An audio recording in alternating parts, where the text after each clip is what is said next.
এই জন্য আল্লাহর বিধান আল্লাহর বান্দাদের মধ্যে চালু করার জন্য আল্লাহ নিজে আমাদের সাক্ষাতে না এসে একদল মানুষকে দায়িত্ব দিয়েছেন যে আল্লাহর বিধানটা তোমরা আল্লাহর কাছ থেকে সংগ্রহ করো, সংগ্রহ করে আল্লাহর বান্দাদের মধ্যে বিধানগুলি চালু করার ব্যবস্থা করো। কার কাজ কারে দিলেন? আল্লাহর কাজ একদল বান্দারে দিলেন। আমার কথা বুঝে থাকলে বলেন, কার কাজ কারে দিলেন? আল্লাহর কাজ সব মানুষে দিলেন না একদল বান্দারে দিলেন? একদল বান্দা। এই বান্দারা কারা? তাফসীরের কিতাবে লেখা আছে, এরা হলেন একমাত্র নবী রাসূলগণ। হযরত আদম আলাইহিস সালাম থেকে নিয়ে মুহাম্মদুর রাসূলুল্লাহ সাল্লাল্লাহু আলাইহি ওয়াসাল্লাম পর্যন্ত যত নবী রসুল আল্লাহ দুনিয়াতে পাঠাইছেন, সমস্ত নবী রসুলগণ হলেন আল্লাহর পক্ষ থেকে আল্লাহর বান্দাদের মধ্যে আল্লাহর বিধান চালু করার জন্য আল্লাহর প্রতিনিধি, আল্লাহর খলিফা। খলিফা শব্দের বাংলা অর্থ প্রতিনিধি, খেলাফত শব্দের বাংলা অর্থ প্রতিনিধিত্ব। খলিফা নিয়োগ করা এটারে খেলাফত বলা হয়, আর যাকে নিয়োগ দেওয়া হইল তাকে প্রতিনিধি বা খলিফা বলা হয়।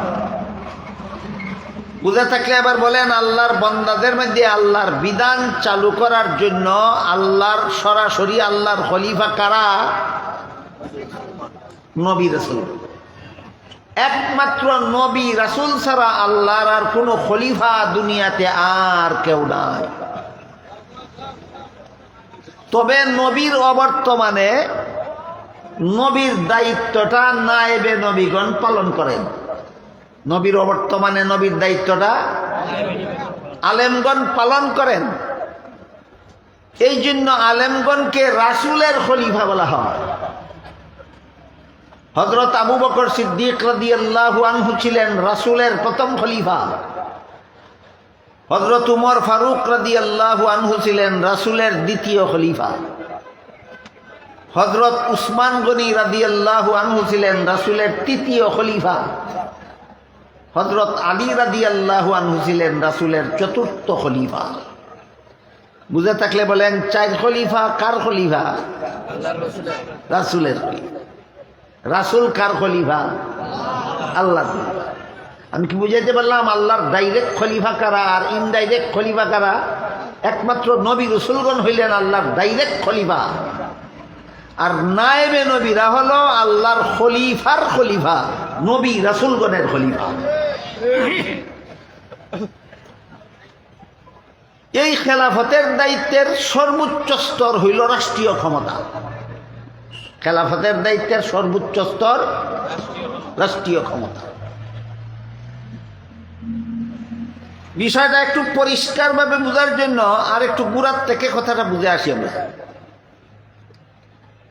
আল্লাহর বিধান যদি নিজে পালন করার মতো বিধান হয়, এমন বিধানকে পরিভাষাগতভাবে ইবাদত বলা হয়। যেমন আমি নামাজ পড়ি, এটা আমার পক্ষ থেকে আল্লাহর ইবাদত। আমি রোজা রাখি, এটা আমার পক্ষ থেকে আল্লাহর ইবাদত। আমি কোরআন তেলাওয়াত করি, এটা আমার পক্ষ থেকে আল্লাহর ইবাদত। আর আল্লাহর বিধান যদি অপরের মধ্যে পালনের ব্যবস্থা করা হয়, এটাকে পরিভাষাগতভাবে খেলাফত বলা হয়। আমি নামাজ পড়ি, এটা আল্লাহ, আমি আল্লাহর ইবাদত করি। আপনাদেরকে যদি নামাজের দাওয়াত দেই, এটা সরাসরি ইবাদত না, এটা হইল খেলাফত। আমি নামাজ পড়লে এটা হবে আমার ইবাদত, আর আপনাদেরকে নামাজের দাওয়াত দিলে সেটা হবে খেলাফতের কাজ। কিসের কাজ? খেলাফতের কাজ। মানুষের মধ্যে আল্লাহর বিধান চালু করার ব্যবস্থাটাকেই খেলাফত বলা হয়। এটার প্রধান অবস্থা দুইটা। একটা হইল দাওয়াত ও তবলিগের মাধ্যমে আল্লাহর খেলাফত, আর একটা হইল হুকুমত বা রাষ্ট্র প্রতিষ্ঠার মাধ্যমে আল্লাহর খেলাফত। আল্লাহর খেলাফতের দুই স্তর, একটা দাওয়াতের মাধ্যমে খেলাফত, আর একটা হুকুমতের মাধ্যমে রাষ্ট্র প্রতিষ্ঠার মাধ্যমে খেলাফত। লক্ষাধিক নবী রসুলগণের মধ্যে মাত্র আঙ্গুলে গোনার মতো কয়েকজন নবী রসুল রাষ্ট্র প্রতিষ্ঠার মাধ্যমে আল্লাহর খেলাফত কায়েম করেছিলেন। এই কয়েকজন নবী ছাড়া বাকি সমস্ত নবী আল্লাহর খলিফা ছিলেন না। খেলাফতের দায়িত্বটা কি হুকুমতের মাধ্যমে পালন করেছিলেন না দাওয়াতের মাধ্যমে? হ্যাঁ, দাওয়াতের মাধ্যমে। অধিকাংশ নবী রসুলগণ আল্লাহর জমিনে আল্লাহর খেলাফতের কাজ করেছেন হুকুমতের মাধ্যমে নয়, দাওয়াতের মাধ্যমে। কাজেই দাওয়াত ও তবলিগ রাষ্ট্র প্রতিষ্ঠা যেমন আল্লাহর খেলাফত, তেমনিভাবে দাওয়াত ও তবলিগও আল্লাহর খেলাফত। বুঝে থাকলে বলেন, সমস্ত নবী রসুলগণ আল্লাহর খলিফা ছিলেন কিনা? এর মধ্যে অধিকাংশ নবী রসুল রাষ্ট্র প্রতিষ্ঠার মাধ্যমে খেলাফতের কাজ করেছেন না দাওয়াত ও তবলিগের মাধ্যমে? অল্প সংখ্যক নবী রসুল রাষ্ট্র প্রতিষ্ঠার মাধ্যমেও আল্লাহর খেলাফত প্রতিষ্ঠা কায়েম করেছে। এই হলো খেলাফতের দুইটা পদ্ধতি। একটু খোলা খালা কেন কইলাম, অনেক মানুষে জানেন যে খেলাফতের পদ্ধতি যে দুইটা, একটা দাওয়াতের মাধ্যমে খেলাফত আর একটা হুকুমতের মাধ্যমে খেলাফত। এই দুইটা স্তর যারা জানে না, এরা যারা তবলিগের কাজ করে এরা মনে করে এরা খেলাফতের কাজ করে। দুনিয়াতে বর্তমানে যারা তবলিগের কাজ করে এরা যদি খেলাফতের কাজ না কইরা থাকে, তাহলে অধিকাংশ নবীগণ কিসের কাজ করেছিলেন? ওইটা কি খেলাফত ছিল না? অধিকাংশ নবীগণের দাওয়াত যেমন ছিল খেলাফতের কাজ, ঠিক তেমনি ভাবে বর্তমান দুনিয়ায় তবলিগি জমাতের দাওয়াতটাও খেলাফতের কাজ। এটা হইল খেলাফতের প্রথম স্তর, খেলাফতের প্রথম স্তর। আর রাষ্ট্র প্রতিষ্ঠার মাধ্যমে খেলাফতের কাজ করা, এটা হল খেলাফতের উচ্চতর স্তর। হযরত সুলাইমান আলাইহিস সালাম রাষ্ট্র প্রতিষ্ঠার মাধ্যমে খেলাফত কায়েম করেছিলেন।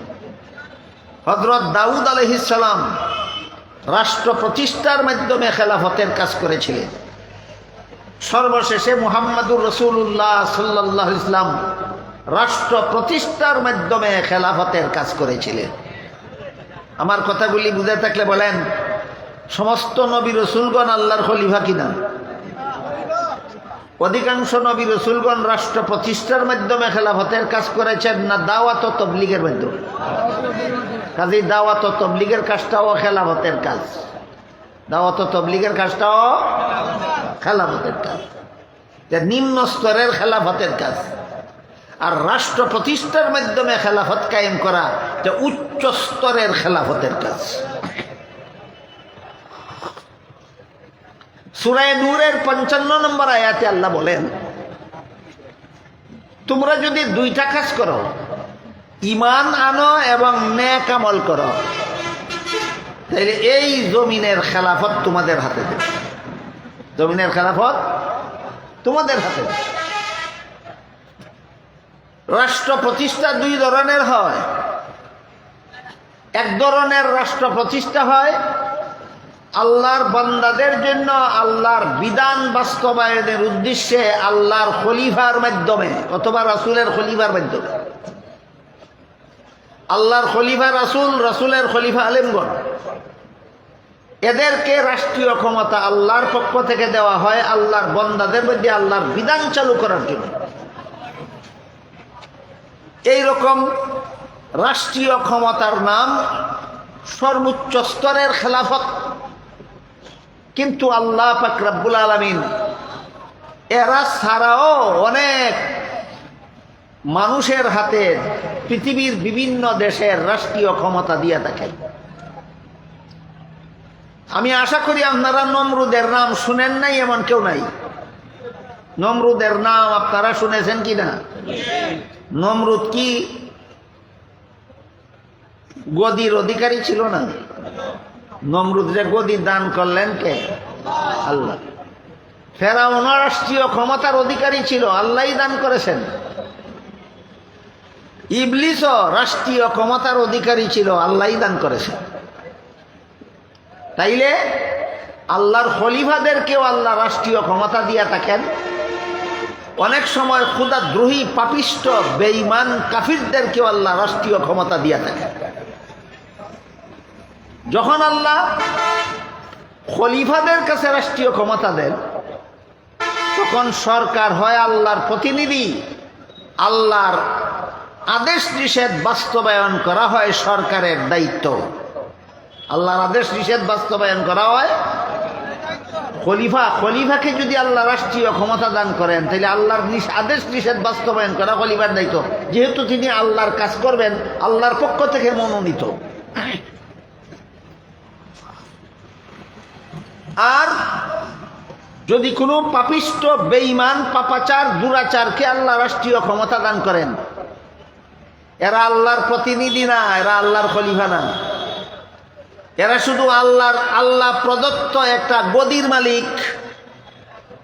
এরা গদি পাইয়াও আল্লাহর বিধান বাস্তবায়ন করে না, আল্লাহর বিধান বাস্তবায়নের দরকারও মনে করে না, আল্লাহর বিধান সঠিকভাবে জানেও না।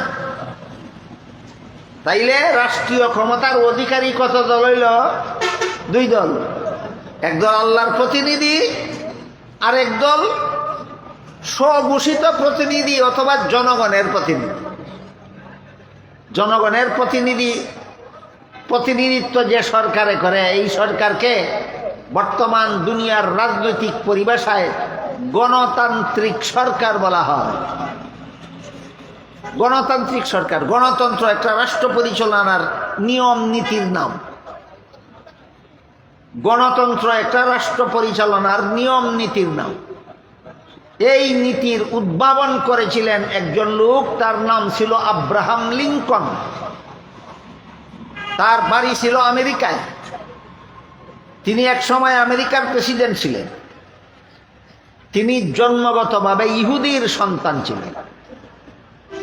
তিনি মন গড়া পদ্ধতিতে রাষ্ট্র পরিচালনার একটা পদ্ধতি উদ্ভাবন করেছিলেন। এই পদ্ধতিটার নাম হইল গণতন্ত্র।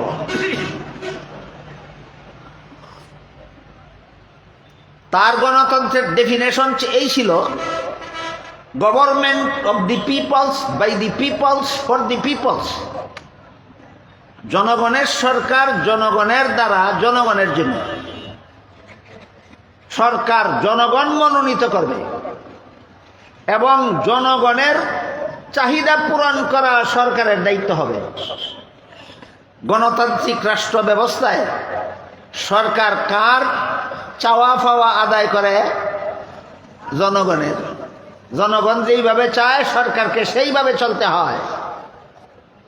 এখানে সরকার হয় জনগণের প্রতিনিধি।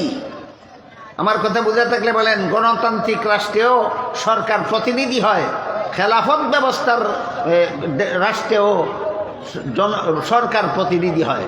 কিন্তু গণতান্ত্রিক দেশে সরকার হয় জনগণের প্রতিনিধি, আর খেলাফত ব্যবস্থার রাষ্ট্রে সরকার হয় আল্লাহর প্রতিনিধি। একদল সরকার আল্লাহর প্রতিনিধিত্ব করে, আর একদল সরকার জনগণের প্রতিনিধিত্ব করে। এই হইল ইসলামী রাষ্ট্রে আর গণতান্ত্রিক রাষ্ট্রের ব্যবধান। কি বুঝাইতে পারলাম? বলেন, ইসলামী রাষ্ট্র আর গণতান্ত্রিক রাষ্ট্রে কোনো ব্যবধান নাই। ইসলামী রাষ্ট্রে সরকার প্রতিনিধি হয় কার পক্ষ থেকে? আল্লাহর পক্ষ থেকে। গণতান্ত্রিক দেশে সরকার প্রতিনিধি হয় কার পক্ষ থেকে? জনগণের পক্ষ থেকে। এখানে জনগণের ওয়ার্ডার পালন করে সরকার, আর ওইখানে আল্লাহর ওয়ার্ডার পালন করে সরকার। বেশ কম কি বুঝাইতে পারলাম?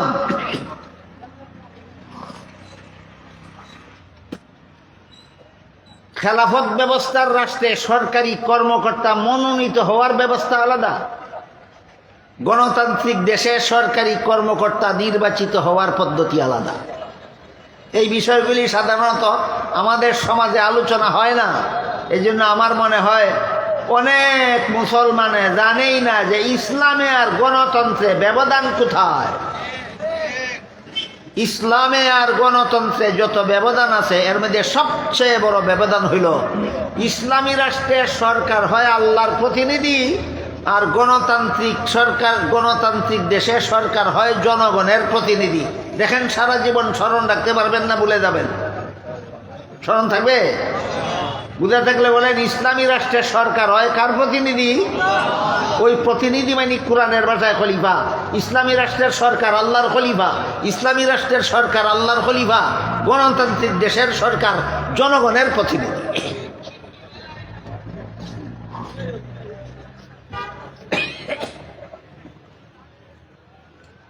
দুই নম্বর বেশ কম। ইসলামী রাষ্ট্রের সরকারি কর্মকর্তা মনোনীত হয় ইসলামী পদ্ধতিতে, আর গণতান্ত্রিক দেশের সরকারি কর্মকর্তা মনোনীত হয় জনগণের অভিরুচি মতে। জনগণের অভিরুচি মতে। এখানে অধিকাংশ জনগণ যদি সুদখোর হয়, সরকারি কর্মকর্তা সুদখোর হতে বাধ্য। অধিকাংশ জনগণ যদি ঘুষখোর হয়, সরকারি কর্মকর্তা ঘুষখোর হতে বাধ্য। অধিকাংশ জনগণ যদি মদখোর হয়, সরকারি কর্মকর্তা মদখোর হতে বাধ্য। অধিকাংশ জনগণ যদি দুর্নীতিবাজ হয়, গণতান্ত্রিক দেশের সরকারি কর্মকর্তা দুর্নীতিবাজ হতে বাধ্য। কারণ জনগণের ইচ্ছা অনিচ্ছা পালন করে তার চলতে হয়। পক্ষান্তরে খেলাফত ব্যবস্থার রাষ্ট্রে সরকারি কর্মকর্তা জনগণের ইচ্ছা অনিচ্ছায় মনোনীত হয় না। ইসলামী রাষ্ট্রের কোনো কর্মকর্তা মনোনীত হওয়ার জন্য সর্বপ্রথম তার মধ্যে 4টা গুণ থাকতে হয়। 4 গুণ যার মধ্যে নাই, তার পক্ষে আমাকে ভোট দাও বলার অধিকার নাই। গণতান্ত্রিক দেশে একটা গোয়ারেও বলতে পারে আমারে ভোট দাও। ইসলামী রাষ্ট্রে 4 গুণ বিশিষ্ট গুণী ছাড়া ভোট দাও বলার অধিকার রাখে না। আমার কথা বুঝে থাকলে বলেন, খেলাফত রাষ্ট্র আর গণতান্ত্রিক রাষ্ট্রে বেশ কম আছে নি?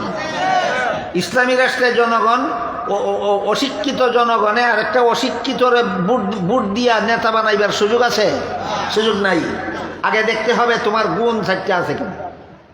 4 গুণের প্রথম গুণ, আল্লাহর আইন অন্যদের তুলনায় তুমি বেশি জানো কিনা। তোমার থেকে যদি আরেকজনে আল্লাহর আইন বেশি জানে, তোমার অধিকার নাই এই জনগণের নেতা হওয়ার। 1 নম্বর গুণটা কি? আল্লাহর আইন অন্যদের চেয়ে বেশি জানে কিনা। তোমার থেকে যদি আল্লাহর আইন অন্যজনে বেশি জানে, তুমি কেন তার নেতা হবে? তোমার মধ্যে নেতা হওয়ার যোগ্যতা নাই। 2 নম্বর গুণ, আল্লাহর আইন নিজের জীবনে অন্যদের চেয়ে বেশি বাস্তবায়ন করে কিনা। নিজের ব্যক্তি জীবনে, নিজের পারিবারিক জীবনে আল্লাহর আইন বাস্তবায়ন অন্যদের থেকে বেশি করে কিনা। যে নিজেই আল্লাহর আইন ব্যক্তি জীবনে বাস্তবায়ন করে না, যে নিজেই পারিবারিক জীবনে আল্লাহর আইন বাস্তবায়ন করে না, হে মন্ত্রী হইলে আল্লাহর আইন হুকুমত খেলাফত কায়েম করে ছাড়ব। তাহলে তোমার অধিকার নাই মুসলমান সমাজের নেতা হওয়া। 3 নম্বর গুণ হলো উদ্ভাবনী শক্তি সম্পন্ন হতে হবে।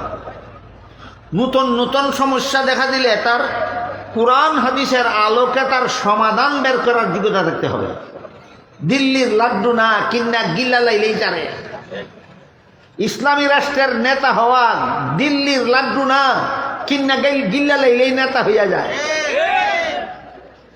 ইসলামী রাষ্ট্রের নেতা হওয়ার জন্য 3 নম্বর গুণ, উদ্ভাবনী শক্তি সম্পন্ন হতে হবে। যতই দিন যাইতে থাকবে ততই মানুষের সমাজে নতুন নতুন সমস্যা আসতে থাকবে। সবগুলি সমস্যার সমাধান কোরআন হাদিসের আলোকে দেওয়ার মতো যোগ্যতা তোমার থাকতে হবে।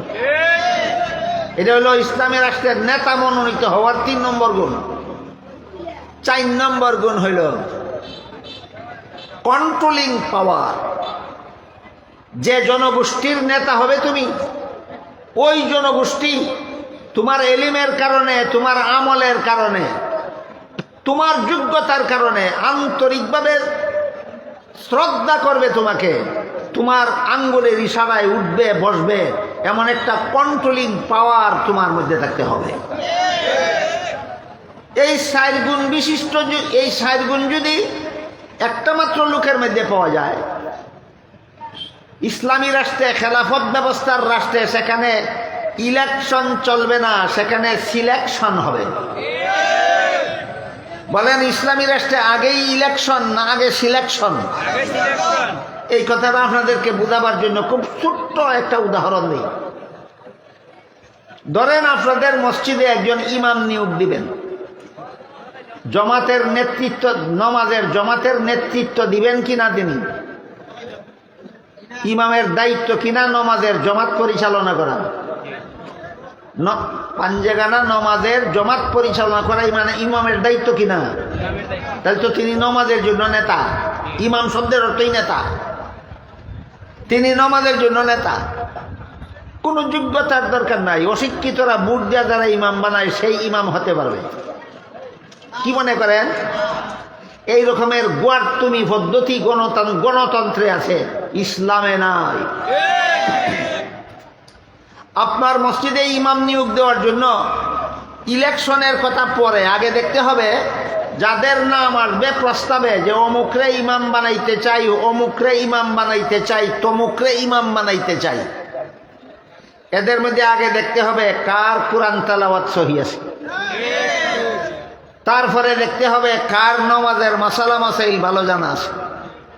তারপরে দেখতে হবে তার উযু গোসল পাকনা ফাঁকের মাসালা সঠিকভাবে জানা আছে কিনা। তারপরে দেখতে হবে ইমামতির মাসালা তার জানা আছে কিনা। এখন একটা লোকের কোরআন তেলাওয়াতও সহি না, নমাজের মাসালাও জানে না, উযু গোসলের পাকনা ফাঁকের মাসালাও জানে না। অধিকাংশ মুসল্লিরা বলে আমরা তারে ওই ইমাম চাই।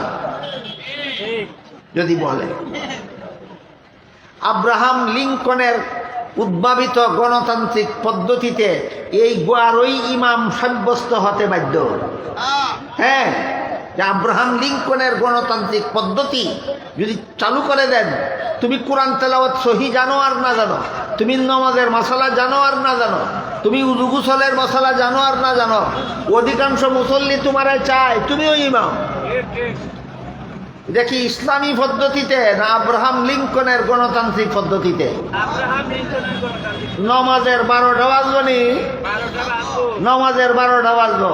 কারণ যেখানে সিলেকশনের কথা ছিল সেখানে সিলেকশন আগে না দিয়া ইলেকশন আগে দিছ, তোমার নমাজের 12টা বাজতে বাধ্য।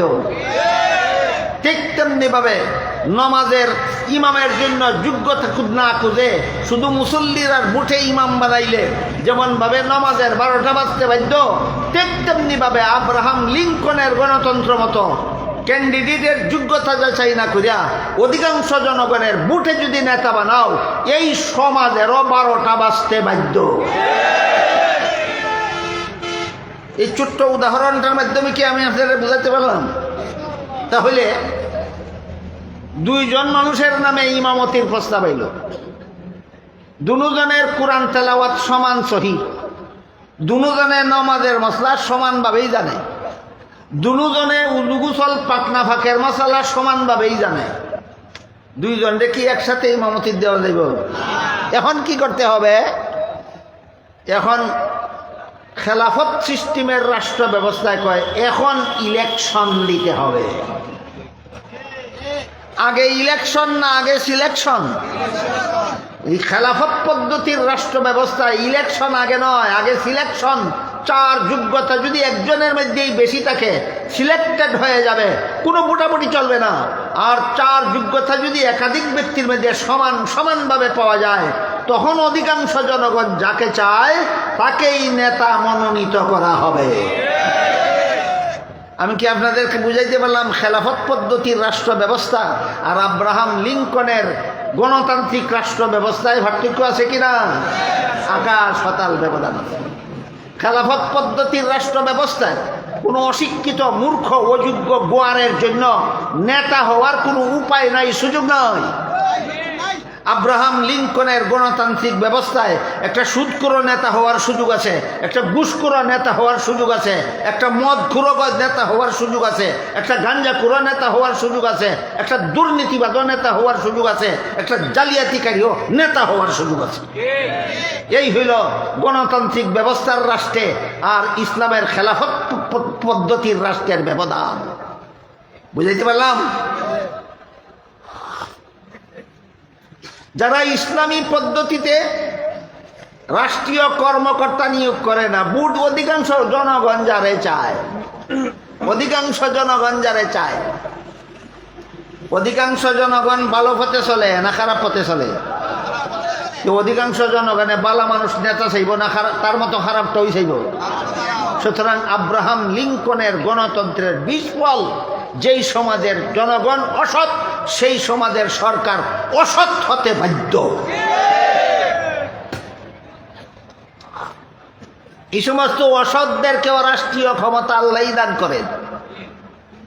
আর হযরত আবু বকর সিদ্দিক রাদিয়াল্লাহু আনহুকেও রাষ্ট্রীয় ক্ষমতা আল্লাহই দান করেছিলেন। হযরত উমরকেও আল্লাহই দান করেছিলেন। হযরত উসমানকেও রাষ্ট্রীয় ক্ষমতা আল্লাহই দান করেছিলেন। হযরত আলী রাদিয়াল্লাহু আনহুকেও রাষ্ট্রীয় ক্ষমতা আল্লাহই দান করেছিলেন। তবে আল্লাহর দানে দানে একটু বেশ কম আছে। খেলাফত পদ্ধতির নেতৃবর্গদেরকে রাষ্ট্রীয় ক্ষমতা আল্লাহ দান করেন আল্লাহর বান্দাদের মধ্যে আল্লাহর বিধান চালুর ব্যবস্থা করার জন্য। আল্লাহ দান করেন কিসের জন্য? আল্লাহর বান্দাদের মধ্যে আল্লাহর বিধান চালুর ব্যবস্থা করার জন্য। বলেন, হযরত আবু বকর সিদ্দিক রাদিয়াল্লাহু আনহু রাসূলের প্রথম খলিফা হয়ে আল্লাহর বান্দাদের মধ্যে আল্লাহর বিধান চালু করেছেন কিনা? হযরত উমর আল্লাহর বান্দাদের মধ্যে আল্লাহর বিধান চালু করেছেন কিনা? হযরত উসমান আল্লাহর বান্দাদের মধ্যে আল্লাহর বিধান চালু করেছেন কিনা? হযরত আলী রাদিয়াল্লাহু আনহু আল্লাহর বান্দাদের মধ্যে আল্লাহর বিধান চালু করেছেন কিনা? নমরুদকেও তো শাসন ক্ষমতা আল্লাহই দান করেছিলেন। বান্দাদের মধ্যে আল্লাহর বিধান চালু করেছিল না খুদার দ্রোহিতা চালু করেছিল? ফেরাউনকেও তো শাসন ক্ষমতা আল্লাহই দান করেছিলেন, আল্লাহর বান্দাদের মধ্যে আল্লাহর বিধান বাস্তবায়নের ব্যবস্থা করেনি, খুদার দ্রোহিতা চালু করার ব্যবস্থা করেছে। এমনকি স্বয়ং ইবলিসকেও আল্লাহ একটা রাষ্ট্র ক্ষমতা দান করছিলেন। সেই ইবলিসের শাসিত রাষ্ট্রটা নমরুদের রাষ্ট্রের চেয়ে অনেক বড় ছিল। ইবলিসের শাসিত রাষ্ট্রটা ফেরাউনের রাষ্ট্রের চেয়ে অনেক বড় ছিল। তাফসীরে কুরতুবী শরীফে লেখা আছে, ইবলিস একাধারে ৮০,০০০ বছর আল্লাহর ইবাদত করেছিল। কতদিন? ৮০,০০০ বছর। ৮০,০০০ বছর ইবাদত করার পরে আল্লাহ ইবলিসকে সমস্ত পৃথিবীর শাসন ক্ষমতা দান করেছিল। বলুন, ইবলিস কোন দেশের শাসন ক্ষমতা শাসনকর্তা ছিল? কোন দেশের? সমস্ত পৃথিবী। তাফসীরে কুরতুবী শরীফে লেখা আছে ৮০,০০০ বছর ইবাদত করার পরে আল্লাহ ইবলিসকে সমস্ত পৃথিবীর রাজত্ব দান করেছিলেন। জান্নাতে বসবাস করার ফ্যাসিলিটি দিয়েছিলেন। সারা দুনিয়াতে রাজত্ব করত আর জান্নাতে বসবাস করত। সেই ইবলিসকে আল্লাহ যখন একদিন একটা হুকুম দিলেন, বললেন আদমকে সেজদা দিয়ে সম্মান করো। ইবলিস বলে আল্লাহর বিধানটা যুক্তিসম্মত নয়। আল্লাহরে ডাইরেক্ট আল্লাহরে কয়, ভাই আপনার বিধানটা যুক্তিসম্মত নয়। ক্ষমতা তো আল্লাহই দিছেন। বলেন, রাষ্ট্রীয় ক্ষমতা কে দান করে? আল্লাহ অন্য আয়াতে বলেন, কুলিল্লাহুম্মা মালিকাল মুলকি তুতিল মুলকা মান তাশা ওয়া তানজিউল মুলকা মিম্মান তাশা ওয়া তুইজ্জু মান তাশা ওয়া তুযিল্লু মান তাশা বিয়াদিকাল খাইর ইন্নাকা আলা কুল্লি শাইইন কাদির। হে রাসূল করিম সাল্লাল্লাহু আলাইহি ওয়াসাল্লাম, আমি আল্লাহর কাছে দোয়া এইভাবে করুন, হে আল্লাহ মালিকাল মুলক, আপনি সারা দুনিয়ার সমস্ত দেশের মালিক। সারা দুনিয়ার সমস্ত দেশের মালিককে? তুমি যেই দেশের গদিতে যারে ইচ্ছা বসাও, যেই দেশের গদির থেকে আল্লাহ তুমি যারে ইচ্ছা নামাও, এটা তোমার হাতে ক্ষমতা। বলেন, সারা পৃথিবীর কোন দেশের গদিতে কারে বসাইবেন এটা কার ইচ্ছায় হয়? আল্লাহর ইচ্ছায়। কোন দেশের গদির থেকে কারে কোন সময় নামাবেন এটা কার ইচ্ছায় হয়? সারা দুনিয়াতে যত দেশ আছে প্রত্যেকটা দেশের গদিতে যারা বসে তারাও আল্লাহর হুকুমে বসে, আর এই গদির থেকে যারা বিচ্যুত হয় আল্লাহর হুকুমেই বিচ্যুত হয়। সুতরাং ইবলিস সমস্ত পৃথিবীর শাসন ক্ষমতা লাভ করেছিল আল্লাহর ইচ্ছা ছাড়া। না আল্লাহর ইচ্ছায়? আল্লাহর ইচ্ছায়। আপনাদের মনে প্রশ্ন থাকতে পারে, ইবলিসের মতো বেঈমানকে আল্লাহ সারা পৃথিবীর শাসন ক্ষমতা দিয়েছিলেন কেন? নমরুদের মতো বেঈমানের হাতে আল্লাহ একটা বিশাল দেশের শাসন ক্ষমতা দিলেন কেন? ফেরাউনের মতো বেঈমানের হাতে আল্লাহ একটা দেশের শাসন ক্ষমতা দিলেন কেন? অনেক কারণে দিয়েছেন। এর মধ্যে একটা কারণ হইল দুনিয়ার মানুষকে ইনসাফগার শাসনকর্তা আর জালিম শাসনকর্তার পার্থক্য বোঝাবার জন্য। হযরত আবু বকর ছিলেন ইনসাফগার শাসনকর্তা, দুনিয়ার মানুষ যেন চিনতে পারে শাসনকর্তার ইনসাফ কিভাবে প্রতিষ্ঠিত হয়। উমরকে আল্লাহ শাসন ক্ষমতা দান করেছিলেন, দুনিয়ার মানুষ চিনতে পেরেছে ইনসাফ, এই সরকারের মাধ্যমে ইনসাফ কিভাবে প্রতিষ্ঠিত হয়।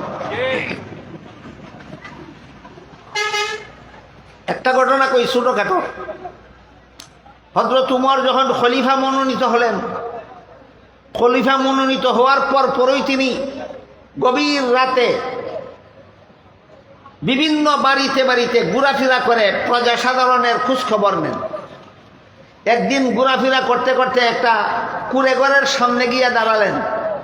দেখলেন ঘরের ভিতরে একটা মহিলা মিশামিশি ডেগের মধ্যে পানি দিয়া চুলায় জাল দিতেছে ঘন্টার পর ঘন্টা, আর তার কতগুলি বাচ্চা খাওয়ার জন্য কান্নাকাটি করতেছে। মহিলা তার এই বাচ্চাগুলিরে বলতেছে, তোমরা ঘুমাও, রাঁধতেছি, রান্না শেষ হইলে তোমাদেরকে জায়গায় খাওয়াই। উমর দেখলেন এটা তো একটা ফাঁকি, ঘন্টার উপর ঘন্টা কি রাঁধতেছে। উমর ডাক দিলেন, ঘরে কে আসো? দরজা খুলো। মহিলা দরজা খুললো। উমর এই মহিলা খলিফা উমরকে আর দেখছে না, উনার চেহারা চিনে না। উমর জিজ্ঞাসা করলেন মহিলাকে, কি তুমি রাঁধতেছ? তোমার বাচ্চারা কেন কাঁদতেছে? মহিলা জবাব দিবার আগে বলে, আমি শুনছি উমর বলে খলিফা হইছে, খলিফার যোগ্য না। মহিলা কি কয়? আমি শুনছি উমর বলে খলিফা হইছে, এই উমর মুঠেও খলিফা হওয়ার যোগ্য না। যদি ওমর খলিফা হওয়ার যোগ্য হইতো তাহলে আমার স্বামী মারা গেছে, রুজি রোজগার করার কেউ নাই, আমার এই এতিম বাচ্চারা খাওয়ার জন্য পেটের খিদায় কাঁদতেছে, এদেরকে মিশামিশি সাদা পানি জাল দিয়ে সান্ত্বনা দিতেছি ঘুমাইয়া থাকার জন্য। খলিফা উমর যদি যোগ্য হইতো তাহলে আমার মতো বিধবা মহিলার আর আমার এতিম বাচ্চারার খবর অবশ্যই নিত।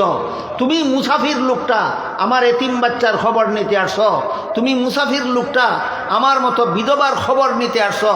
তোমার মতো মুসাফির আমাদের দেশের খলিফা হওয়ার দরকার ছিল, উমরের মতো দাফটশালী লোকের যোগ্যতা নাই খলিফা হওয়ার। কার কাছে কি কয় বুঝলেন তো? বিধবা নারীর এই কথা শুনে খলিফা ওমর সরকারি খাদ্য গুদামে ঢুকলেন। সাথে এক গোলাম ছিল, গোলামকে বললেন, আটার বস্তা আমার গাড়ি উঠাই দাও।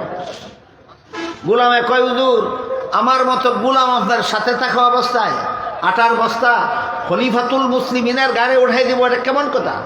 উমর জিজ্ঞাসা করেন, এই গোলাম, কাল হাসরের মাঠে আল্লাহ যদি প্রশ্ন করেন খলিফা উমরের শাসিত দেশের একটা বিধবা নারী কেন ক্ষুধার্ত অবস্থায় রাত্রে ঘুমাইছিল, সেই বিধবা নারীর এতিম বাচ্চারা কেন খাওয়ার জন্য কাঁদতেছিল, তখন জবাব তুমি দিবে না আমার দিতে হবে? গোলাম বলে, না হুজুর, এমন প্রশ্ন আল্লাহ করলে তো জবাব আপনাকেই দিতে হবে। তখন খলিফা উমর বলেন, তাহলে বোঝা গেল দায়িত্বটা তোর না, দায়িত্বটা আমার, আমার দায়িত্ব আমাকেই পালন করতে দে। বাধ্য হইয়া তোরকে হেরে গিয়ে গোলাম আটার বস্তা খলিফা উমরের ঘাড়ে উঠাইয়া দিল। উমর লেবারের মতো আটার বস্তা ঘাড়ে নিয়া বিধবা মহিলার ঘরে চললেন, আর গোলাম নবাবের মতো খালি হাত উমরের সাথে চলতে লাগলেন। এই বেটারে আল্লাহ খেলাফতের দায়িত্ব কেন দিল? দুনিয়ার মানুষ যেন চিনতে পারে ইনসাফগার শাসনকর্তা কারে কয়। বুঝাইতে পারলাম? Thanks for watching.